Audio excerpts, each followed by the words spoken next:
Տեղեկություններ նաև մամուլում, որ վերջերս Ադրբեջանի եւ Ռուսաստանի միջև նոր զենքի գործարք է եղել, ընդ որում Մոսկվան Բաքվին է վաճառել ըստ այդ գործարքի հարձակողական տեսակի զենքեր։ Դուք այս մասին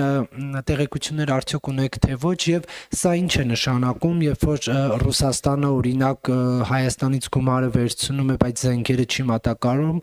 արդեն մի քանի տարի է, բայց Ադրբեջանի հետ զենքի նոր պայմանագիր է կնքում։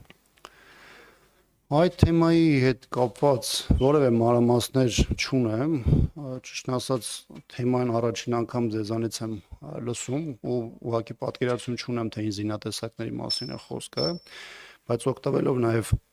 ձեր հարցադրումից ասեմ, որ շատ մտահոգիչ եմ համարում այն հանգամանքը, որ 44-օրյա պատերազմից հետո Ադրբեջանը մեծածավալ սպառազինություն է գնում, հատկապես դա արտահայտվում է Իսրայելից,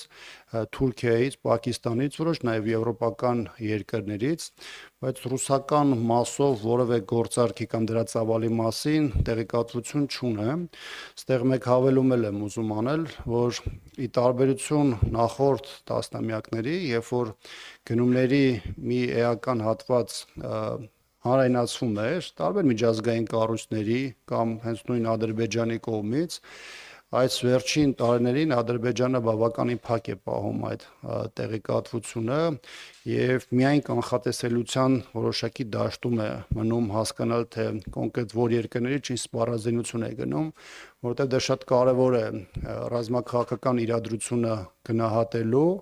եւ համապատասխան սպառանիկների ճիշտ արձագանքելու համար, ինչը այս պահին պարզապես մենք չունենք։ Շնորհակալություն։ Բայց ես ավելի շուտ էի գրանցված։